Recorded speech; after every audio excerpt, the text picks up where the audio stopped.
Malaysia যারা অবৈধ আছে তাদের কি অবস্থা দেখেন দেন। এই বাগানের ভিতরে এসে ছোটো একটা ঘর বাঁধা রয়েছে, এখানে সাপ বিচ্ছু কত কিছু আছে। দেন আজকে আমরা দেখবো এটার ভিতরে কি আছে। হ্যাঁ, এই একটা চেইন আছে এই জায়গায়, এটা মশারির মতো, এটা আমি খুলতেছি। হ্যাঁ, দ্বিতীয় পার্টও আছে দেখা যায়।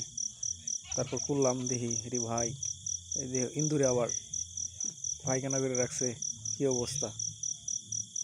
যাক, ইন্দুর ওজন ঢুকতে পারে, সাপও ঢুকতে পারবো।